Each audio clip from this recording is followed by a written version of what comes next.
Blog Talk Radio. Oh, it's time to get real. Oh, yeah.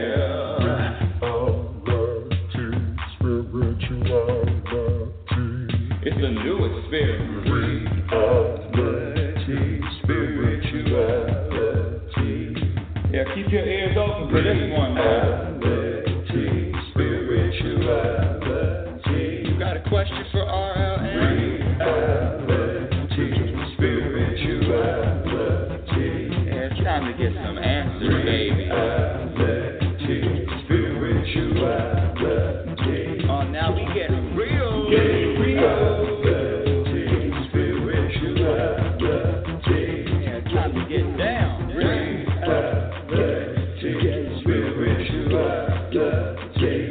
Yeah, you gonna feel good now. Real good. Now, that's what I'm talking about. Time to get real. Welcome, everybody. Welcome to a special edition of Reality Spirituality. It's a Saturday, and what? We have a special guest, Nathan Norrington, who, quite frankly, I've known this young man for almost 32 years. That's a long time knowing someone. Hey, Nathan, welcome to the show. Welcome to Reality Spirituality. Thank you so much for being on the show today. Well, thank you for having me. So today is a really special day because it was one of those things. Nathan and I do this impromptu, being inspired too. So we both were inspired to do a Reality Spirituality on Saturday. Quite frankly, no, actually Nathan was inspired a little bit more than me, but we're together, we're a team, and we're going to be talking about 2017. The resolutions that, not the resolutions, but the intentions that I'm going to make, that actually I have made and am making every single moment, to experience more peace, a.k.a. more happiness in my life. And I want to share a quick story right away, Nathan, if that's okay with you. Yeah, sounds good. Well, I had an appointment to go to the Apple store today, and as Nathan knows, I don't know if I've even shared this on my show, but every time, not sometimes, not 70% of the time, I mean 100% of the time, every time I go to that Apple store, first of all, there's a problem with either my phone or my MacPad or my MacBook, my laptop.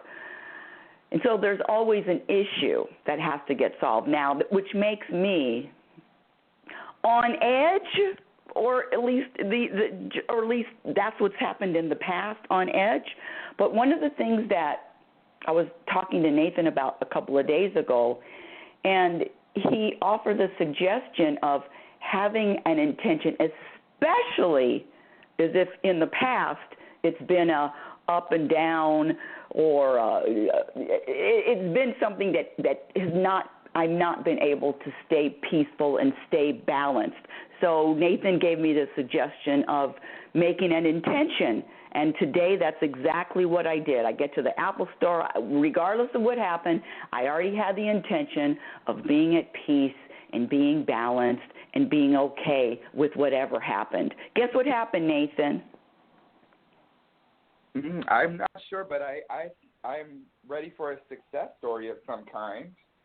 Oh, yes, there was a great success story because, and they're all success stories, quite frankly, because when I got there, guess what? My appointment was for another day. Oh, great. So what happened, they said, well, would you like to wait? It's going to be about an hour wait to wait for an appointment at the Genius Bar. Listen, take a shower, put a little bit of makeup on, put clothes on. I actually left my house on the wrong day, quote, unquote, the wrong day. And then I said, you know what, I can hang around Pasadena for an hour. And I got a couple things done downtown Pasadena, but then I was just hanging around, and it was 20 minutes later, and I wasn't feeling it. So I canceled my appointment. I came home. I did a couple of errands at the bank and the cleaners and mailed some letters, the bills, blah, blah, blah. came home, and that's the story. And one of the reasons why I can really just flow through going someplace and not being upset because I'm on there on the wrong day is because I have mastered, audience, the ability, I have mastered not having any expectations for anything, not expecting the phone to get fixed, not expecting the laptop to work, nothing, no expectation. So I was fine. Next, your turn, Nathan. That was a success story. That is a success story. It's. I mean, I love the idea of setting an intention for maybe a little bump in the road, and then you did get a bump in the road, but it was like a different kind of bump in the road. Bumps in the road in my life are common. They're common. I mean, let me just say this: bumps in the road. When I hear bumps in the road, or maybe a hurdle, something that I have to jump over, or something I have to, I have to say that was kind of an easy one for me. So that really wasn't a real big challenge for me, because that was an easy one. The things that get me are people asking stupid questions, going into the bank, which I had to do today, and hi, this is Norrington. How are you feeling today? How's your day going? So those are the things that are my bumps in the road. Can you, Nathan? Can you share with the audience a recent bump or hurdle in your road? Yeah, well, let me see if I can think of one. Okay. Oh, I got it. That didn't take long. Well, yes, we were talking about, so this happened actually 3 days ago. I started feeling some discomfort, some pains in my back when I was teaching. It was like a pulled muscle, or it was just some kind of soreness, and I felt it, and it wasn't too bad. And then the next day, I really, really felt it, and it hurt a lot more, and it also stopped me from really moving. Like it was hard to bend over, it's hard to put shoes on, clothes on, make food, all of that stuff. And I felt you were saying that when you were having your back spasm, because we were on the phone right when you were having it, you were saying that every time you took a deep breath in, you could even feel more pain. Yeah, that was kind of the shitty part, because I feel like at the very least, whether it's physical pain or emotional or whatever's going on, it doesn't have to be pain, but I feel like I always can return to my breath. I always can return to a deep breath. But apparently the deep breath kind of made it even more painful, so I really felt like frustrated. I was between a rock and a hard place, so to speak. Sorry for me to laugh at, but yeah, go ahead. Yeah, so I really felt that moment of, really like, okay, I have to dive pretty deep into accepting this moment. There's no way out of it. I was trying to fix it, like we talked about. We talked about trying to get out of moments like that, and what can I do to change it? What can I do to fix it really quick? And I really, once the deep breath didn't work, I was like, okay, I'm really kind of stuck feeling this. So I felt an added pressure because I had to leave the house soon to teach, and I had all of these thoughts about the future and how this present moment, quote-unquote, problem would affect my future. And I just got really an ambush of thought and worries and, just kind of pain on top of pain. And then I talked to you, and what talking to you helped me do is it helps me take it a little bit lighter and also just welcome whatever I was going through instead of resisting it so much.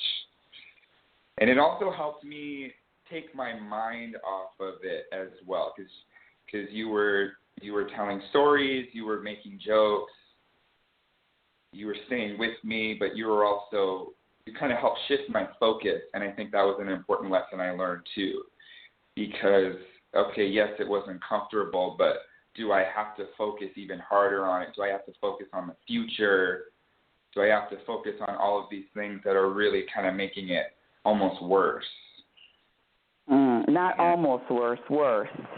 Making it worse. Let's be real. Yeah. Making it Let's be real. One of the things that I wanna say that because we've actually, listen, even though we're mother and son, don't tell anybody, but even though we're mother and son, there's a lot of things that we haven't experienced together. And this was the first time that I think that I experienced you going through the middle of the storm at an adult age, and I was right there with you over the phone. Yeah, that's true. Yeah, that was new for us. Yeah, so that was new, and what I had to, because see, there's lessons. Well, I always like to say lessons. Some people don't like lessons. So there's lessons for you, and there were lessons for me too, because one of the things that I wanted to do as your mother was, I gotta fix something. It's my boy. He's what can I do to help? And that really, I had to step out of that too, because one of the things that I know that everybody is going through their own journey. I'm going through my journey with my lessons. Nathan goes through his journey with his lessons. My mother goes through her with. Everybody's got their individual journey. And when I think that whatever my son's journey is, I gotta either help or save, not save him, but suggest or make it better. That doesn't feel good to me, because now I feel helpless, because quite frankly I can't make your back spasms go away, and you know, a mother doesn't ever want to see any child in any kind of suffering or pain, especially physical, any kind of suffering or pain. So it really tugged at my mom heartstrings. So it was more than that. But then I also, it was just a whole cluster of being conscious, because then I also said that one of the things that helps me go through the storms, because I talked about it in February, I got hit by a car, and that day, you can't even imagine. I don't know if some people have been hit by a car, but you can't even imagine the shock, the horror. What I was just, what the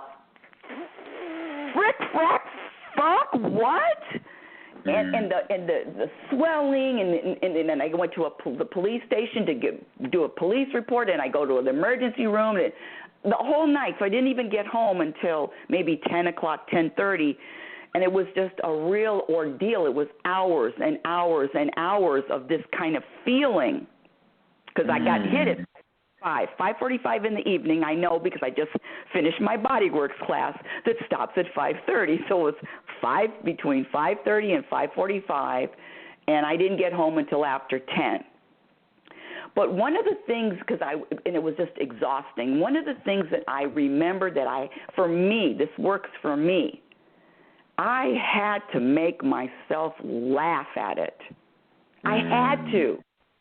Because I think it's serious. One of the things that I talk about a lot is thinking something is serious, thinking of something as important, thinking of something, all of it, thinking that I can. I don't know. It was just a lot, and finding out and really making myself laugh. Now everything still happened, but that evening, I actually visualized myself, if somebody was watching me, and they were watching my face while I was realizing that, what? The car coming, and how big my eyes must have gotten, and how big my eyebrows had to be on my forehead, which somebody told me is a 5 head, and how crazy and funny I must have looked running away from a car just to get hit by it. I didn't run fast enough. So it made me laugh.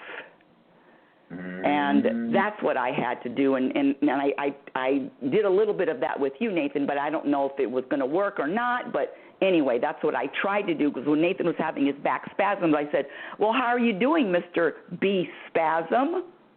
And he chuckled a little bit. Yeah. What did you learn about? What did you learn about yourself? What were some of the things that you learned? Maybe not so much learned, but you were feeling and felt and like walk me through the feelings. If you feel like it, walk me through the feelings, and then finally the feeling after it was over. Okay, the feeling I felt, it was a time that I felt like almost handicapped, like physically. I was handicapped. Okay, so give me some like bullet points. Handicapped. What else? Helpless, painful, and what else? Worried. Handicapped. Helpless. I was worried. I felt sad. I felt like stuck. Stuck. I felt stuck, and I felt it was like trapped. Just kind of a rock bottom feeling. Yeah, and see, Nathan. I mean, that's just I didn't want to interrupt, but that you said stuck, and I just got chills because it just felt like you felt stuck in that moment, stuck. That it's things, because this is really powerful, because we all have gone through it. Maybe something's not going to change. When is it going to change? I'm stuck here in this horrible moment, stuck. And when did you start feeling different than that? I mean, in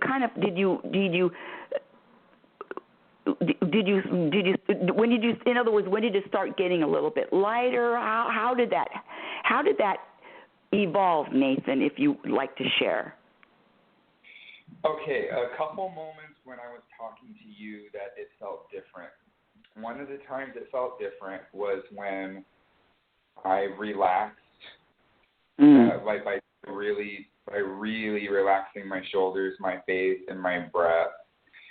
The other time it felt better was when I was laughing. I remember laughing at one of your jokes and having a moment of like, wow, this is different, because I felt so much pain for so long, and then to laugh felt very new and different. The other time, which was interesting, which I don't think I shared with you, is when it felt different, was we were talking. I don't remember exactly what we were talking about, but I started getting a little upset or heated or angry, that kind of feeling. And when I started feeling like that, when I kind of snapped back at you, it's like my back pain went away in that moment, which was so interesting. Ooh! What? Yeah, I thought it would get worse, but I was just like, whoa, and don't do this. And I don't remember exactly what I said, but yeah, in that moment, I felt the pain really went away. And this is something I came out with because you and I were talking about emotions, and I told you I cried a couple times in the last couple days, and I feel like, and this is something I'm working with, so I don't know if this is a story or not, but it feels true in me that my emotions sometimes I don't trust my emotions, or I feel like I don't want to share my emotions because they're wrong, or people don't want to hear them. I don't think they're attractive, whatever that is. And I felt like by getting angry or sharing that emotion with you, I think that maybe that's kind of trapped in my body somehow, like physically trapped in my body. So letting that out might have released some of that, or at least that's what I'm thinking for right now. Because it was just really weird when I got mad. And when I got mad at the gym later, it also wait, you have to tell that story, please. Please tell that story when you went to the gym and the sauna story. Yeah, so an hour later after I was at home, I stumbled and crawled to the gym. I still was hurting a lot. So I went in the sauna with all my clothes on so I could do my shoe change and sort of get ready in the sauna for a few minutes to see if the heat would help my back. And this is the same day. Just want to make this the same day we talked. You're having your back pain, and you're having all this back pain, and you have to teach classes in a little bit, and then now you're going to the gym. Okay, go. Yeah, I just want to make sure everybody knows it's the same day. Keep going. Yeah, same day, and like 10 minutes before class. Okay. And I'm not feeling good, and I really feel like I might not even be able to teach this class. I'm having trouble moving. So then the guy comes in the sauna, and he to make a long story short, he is confused at why I'm in there with my clothes on, and he says to me, shouldn't you be in here without any clothes, with a towel? And then he doesn't come in the sauna even though he wants to. And then I hear him talking outside to somebody about how there's somebody inside the sauna, like breaking the rules, basically, and that really didn't go over too well with me. You mean you were pissed off at that? You were pissed? I was pissed off, and I got out of the sauna, and I was going to find him and lash out at him. But I didn't find him in the locker room. I think he was taking a shower, but I went around the locker room looking for him, like I was going to say, like, you don't know what I'm going through, leave me, like, don't fucking get in my business, like, you don't know what's going on with me, like, basically, like, fuck off, like, that kind of energy. And when I was walking around for him, ready to, like, terrorize him, I sure back pain. Yeah, it went away again. So it was just interesting in those moments. And I guess in the other moment, too, I was teaching. It was this dance class, and there were moments it went away when I was dancing, but it was still there. It came in and out. But, yeah, definitely moments when I was dancing, I didn't feel it either. So, and then, yeah, it just taught me about rest, too, and really, really not only resting my body, but resting my mind. So that's kind of how it came full circle for me. I'm going to rest my body and my mind. Rest your body and your mind.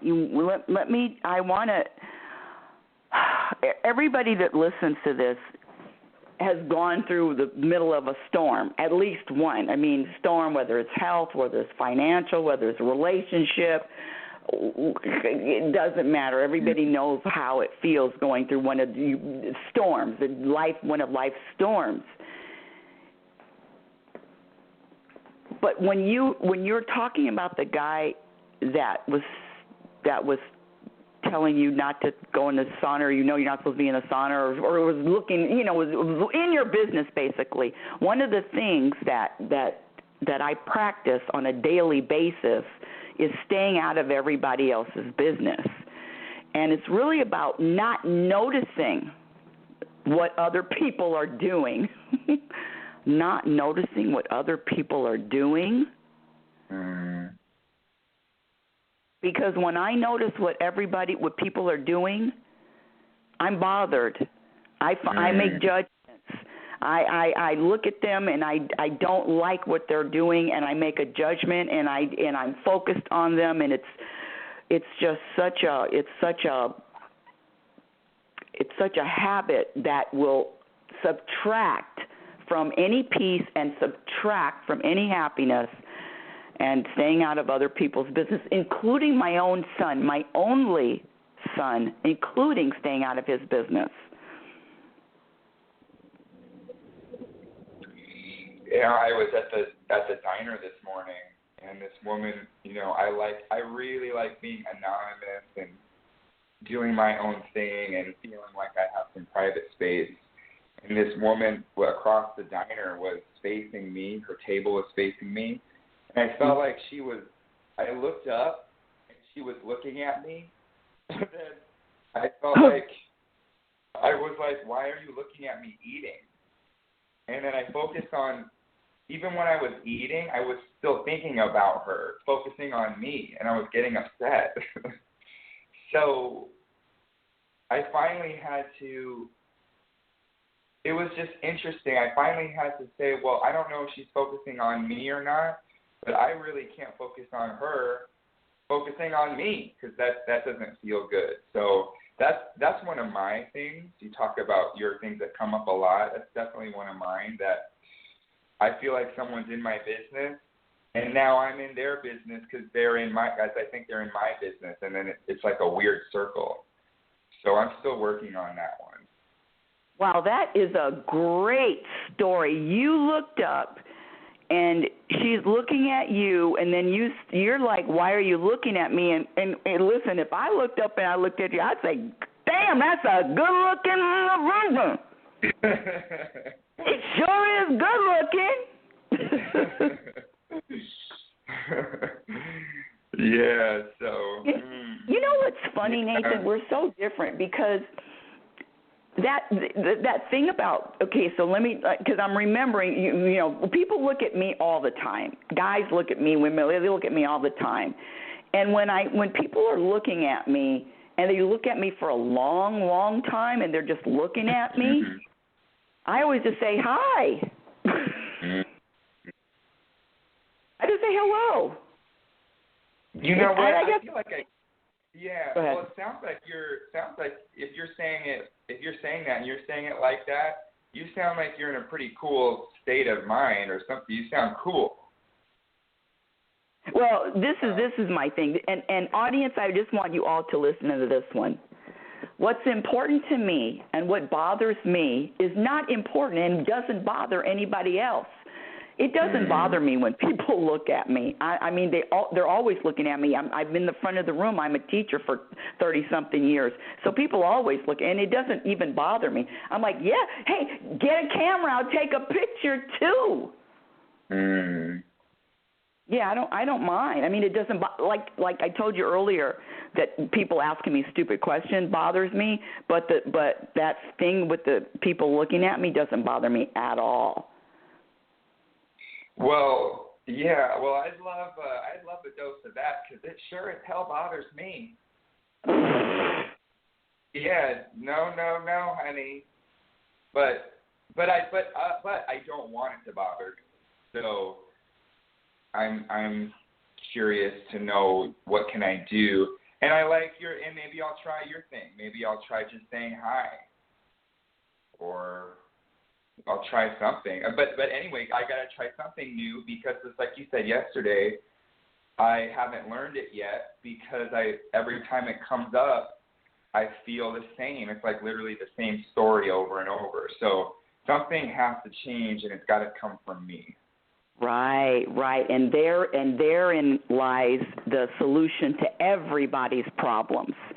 It's the solution to everybody's issues. It's never outside. It's never out there. It always comes back to that person in the mirror, which is very, very empowering. But it's also a lot of it's a lot of work. It's a lot of honesty. It's a lot of truth. So let me ask you this question, because I'm listening to you and I'm separating us now. When people look at me, I consider it a compliment. You know, it sounds weird, but a compliment. I never look at it as they're staring at me. Now, of course, you can get some guys that just keep staring and their tongue starts hanging out. Then I gotta switch it up a little bit. I'm not going to say hi to that. I'm going to say, listen, maggot. No. but it's the you know what it is, Nathan? It's where is your temperature gauge set? It's where, and I'm just you. It's me. It's where is my temperature gauge set? In other words, I've said this years ago, but is my temperature gauge? You know how you're in the house and you set your temperature gauge for 70 degrees. It's 40 degrees outside, and you set your temperature gauge to 70. So my temperature gauge for me is on is mostly, and I've been accused of being this Pollyanna. You don't see anything. Your head's in the sand. You're oblivious to the world's problems. But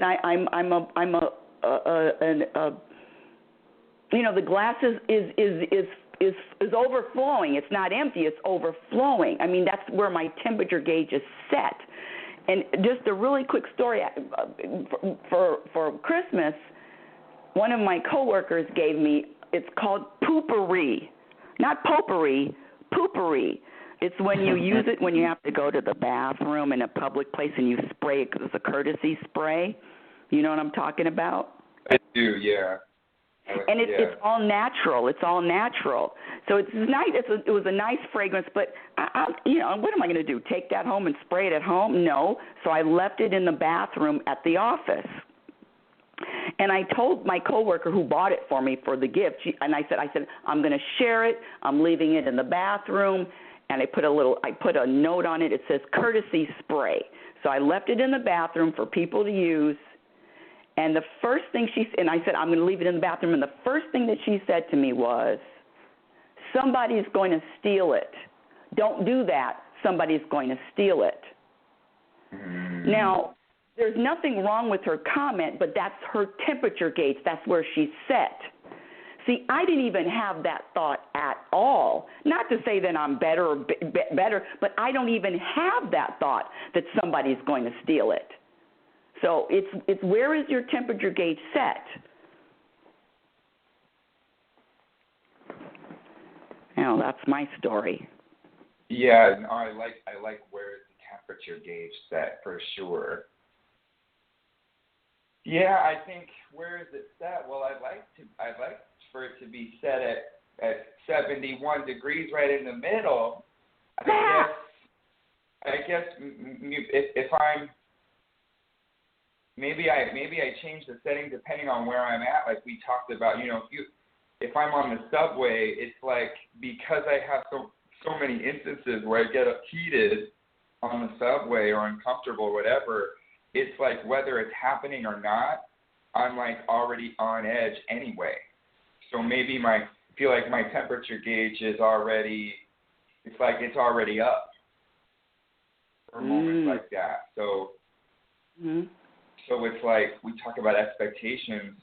I mean, I think it's good for me to expect that, okay, I might have a couple little bumps in the road here and there, but to expect that I'm going to have an issue every single time that's really going to upset me every time, then I feel like maybe I will, if I have that strong of an expectation. So it's just making me think about, where's my gauge? And then just a heads up, I've got just a few more minutes and then I'm going to scurry off. Okay. So maybe we could start, but maybe we do a little recap.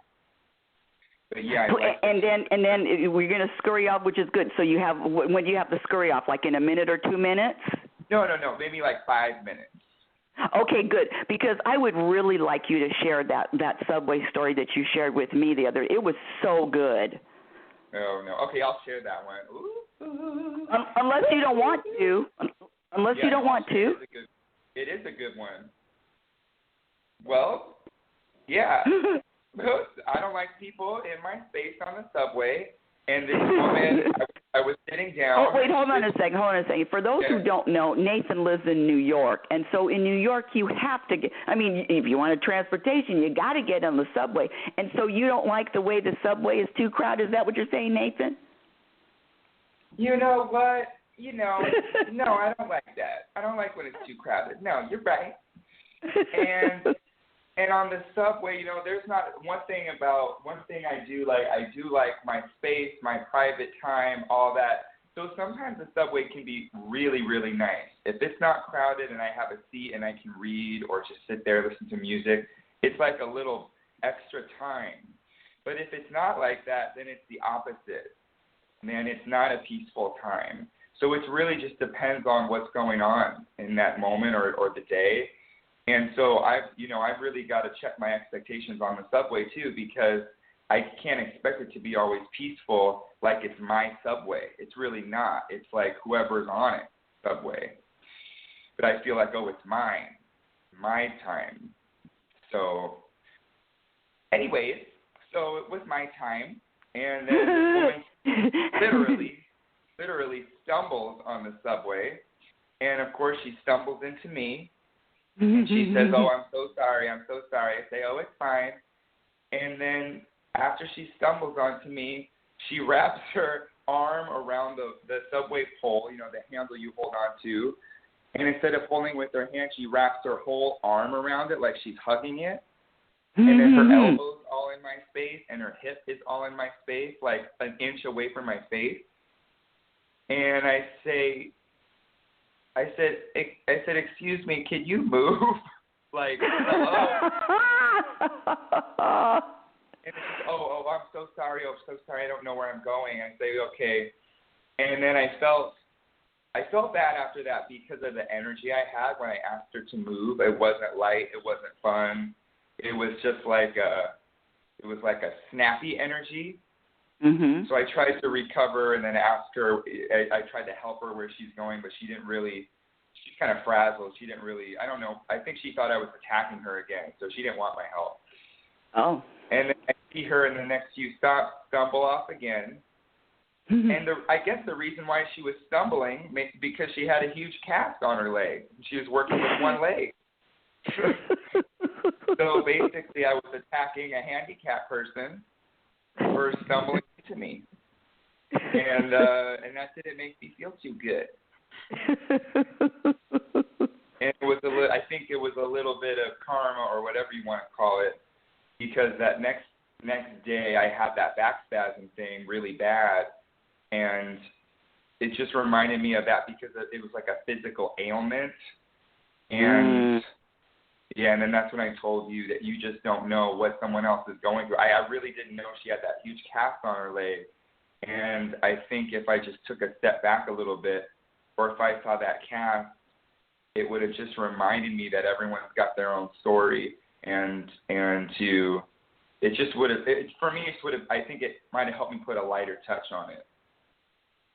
So that's that. So now I'm getting mad at handicapped people. Well, listen. That was the funniest story ever when you said it, and it's really not.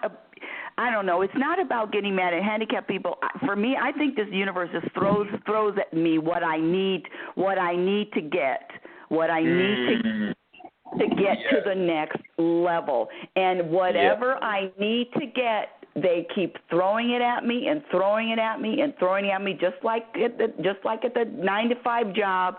And supervisors want to take my time. No, don't take that's my time. No, don't take my time. It's my, you came in late. Don't take. I've been having this issue. I've been at this freaking job for almost over 20 years, and it's the same thing with taking my time, me being attached to my time, and And the universe really, quite frankly, doesn't want me to think anything is important other than my connection and other than my balance.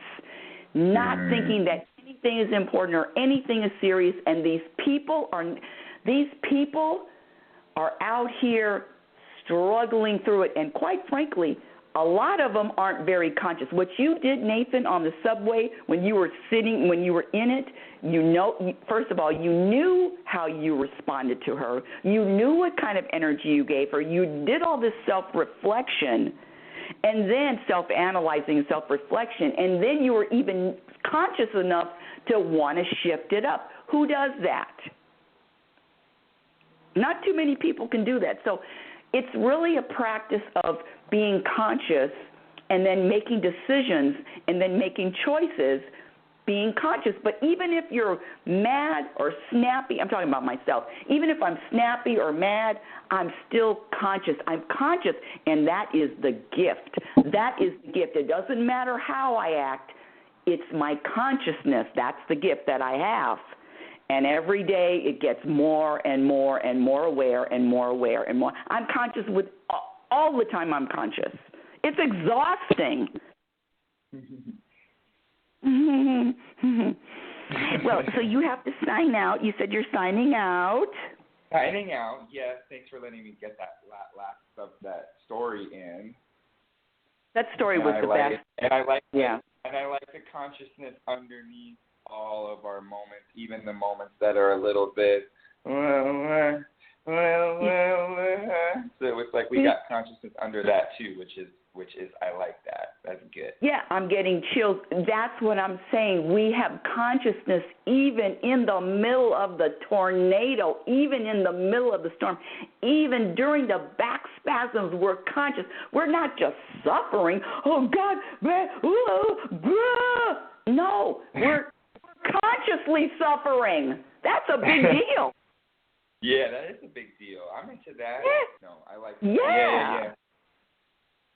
All right, my Nathan. Well, thank you so much for adding so much value to this show and adding so many great stories. Everybody, we're all going, listen, we're more alike than we are different. Everybody's different, but it's about what you practice, and it's also about accepting all of it without resistance. That was my quote today. You've got two choices in every moment. You can either accept or you can resist. And you can accept, there's a feeling, there's a vibration to that. And when you resist, there's a feeling and a vibration to that. Which one feels better? That's all it is. Choose the one that feels better and then practice the one that feels better. You've been listening to Reality Spirituality. Every Sunday it's heard Sunday morning, 7 a.m. My website is Rebecca Norrington, RebeccANorrington. My email, info@RebeccaNorrington.com. Follow me on Twitter at RL Norrington, Facebook, Reality Spirituality. And remember, you are an example. You are a physical example of the universe. You're always changing. You're always growing. Be patient and be kind. Be kind to yourself. Be kind to yourself. Be your own best friend. Remember, you cannot have a happy ending to an unhappy journey. It is about the journey. Thank you for listening. Talk to you again.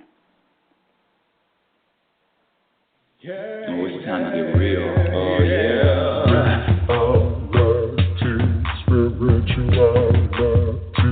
It's a new experience. Spirituality. Yeah, keep your ears open for this one, man. Spirituality. You got a question for RLN? Spirituality. It's time to get some answers, baby. Oh, Reality Spirituality, you still there? Oh, Reality Spirituality, you still there? You still there? Little aftermath. So aftermath is a minute or two or 30 seconds or 10 seconds of Nathan and I being real, like, what? Being real. Like, what? All right, cool. Yeah, I like that. That was good. Yeah, it was really good, Nathan. Thank you for sharing your honest stories. I mean, listen, we are more alike than we are different. Listen, your backstory is my getting hit by a car story, or it's the same thing. It's the same thing. For sure. Ooh, I love you. I love you too, Mom. Nice job over there, RLN. Yes, and I can't wait for you to visit, and I'll show you all about it. And you're going to be what's your show going to be called? Ooh, Reality Spirituality Junior. I don't know. That's what I was going to say. Nathan, I was going to say it out loud. I was thinking that. Oh my God. Reality Spirituality Junior. I like it. Junior, yeah. Yeah, I like it. Yeah, getting real. I don't know. We'll see. But yeah, I do want to do that, and that'll be fun. Yeah. All right, I love you. I love you too, Mom. I'll talk to you soon. I'll probably talk to you later today. Do another aftermath, a secret aftermath. Ooh, I like secret aftermath. Okay, bye, audience. Bye, Nathan. Bye, Reality Spirituality. We're over and out. Bye.